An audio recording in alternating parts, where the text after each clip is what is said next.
Okay, so ready to dive in. Let's do it. Today we're tackling Rich Dad, Poor Dad by Robert Kiyosaki. Yeah, this one's a classic, isn't it? It is. It's been hugely popular. And super controversial. Yeah, a lot of debate about, well, everything in personal finance, right? Yeah, I mean, it really kind of throws down a challenge about, education, how we think about work, what wealth even And, is. and how to build it, like Yeah, actually build wealth. exactly. So, I mean, you wanted to get to the core of it, right? Yeah, I mean, see if it, lives up to all the hype or if it's just, Yeah, is it all just hype? is there anything actually useful in there? Right, right, exactly. That's what we're here to find out.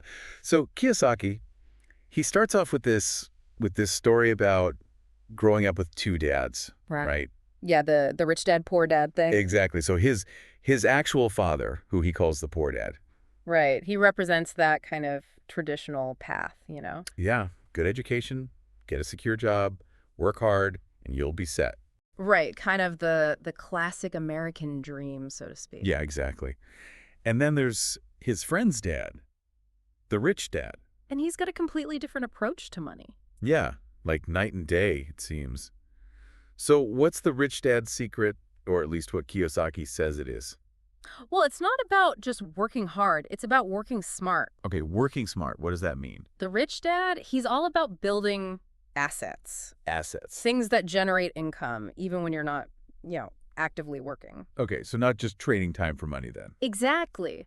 This is where Kiyosaki throws out that famous line, the rich don't work for money, they make money work for them. Right. That is a classic Kiyosaki. But at first, I thought, okay, that sounds a bit, oversimplified. Yeah, a bit catchy, but a bit simplistic. But the more I thought about it, the more I realized there's a real shift in mindset there. Yeah, it's like you're changing your whole perspective on how you view wealth. But how do we actually do that? I mean, Yeah. how do we go from, just working for a paycheck to actually having our money work for us, building those assets? Yep, that's the million-dollar question, isn't it? And that's where Kiyosaki's definition of assets and liabilities comes in. Okay, yeah, let's dig into that because this is where things get really interesting. Yeah, he kind of turns everything upside down.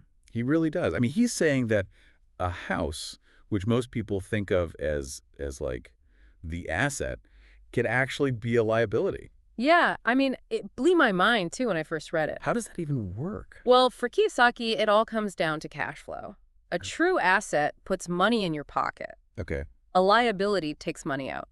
makes sense so far. So your house, if you're paying a mortgage, property taxes, insurance, all that. Yeah, all the upkeep, all the bills. If that's costing you more than it's bringing in, Like if you were renting it out or something. right, then it's acting more like a liability. It's Yeah. draining your money. Okay, so it's not what something is, it's how it behaves in your financial life. Yeah, that's the key takeaway there. And that's a pretty big shift in perspective. I mean, that could change how you look at basically everything you spend money on Definitely. or invest in. And this all ties into Kiyosaki's ideas about education. Oh yeah, which are pretty controversial. Yeah. He's basically saying that traditional education, school, college, It prepares you for what does he call it? The rat race. yeah, the rat race, work for someone else, get your paycheck, spend most of it on expenses and then repeat. And he sees that as being a trap. Well, I mean, he doesn't necessarily say education is a trap. He does acknowledge that education is important for developing critical thinking skills, communication, problem solving. Right, all the valuable life skills. Yeah, but his point is it often falls short when it comes to financial literacy. Yeah, I mean, I don't remember ever taking a class on, investing or managing debt.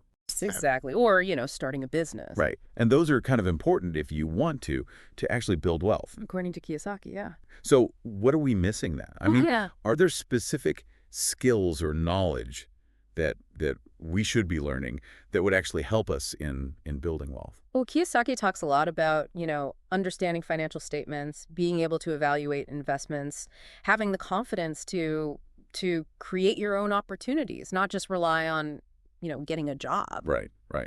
So it's more of an entrepreneurial mindset. Yeah, that's definitely a big part of it. And this kind of leads us into another one of his main points, right? Financial literacy. Yeah. It's not like you just learn it once and you're good. Right. No, it's a lifelong thing. It's a journey. Exactly. The financial world's always changing. So what does he suggest we do? Read books, Attend seminars? talk to financial advisors. Basically anything you can do to keep learning. Yeah, I mean, there's so much information out there. It can be overwhelming, honestly. It can be, but the point is to be proactive. Yeah. Don't just sit back and wait for things to happen. Take control of your financial future. So, I mean, big picture here, Rich Dad, Poor Dad. It definitely throws out some pretty bold ideas, right? Yeah, for sure. And I think you said it earlier, some you'll agree with, some you might not.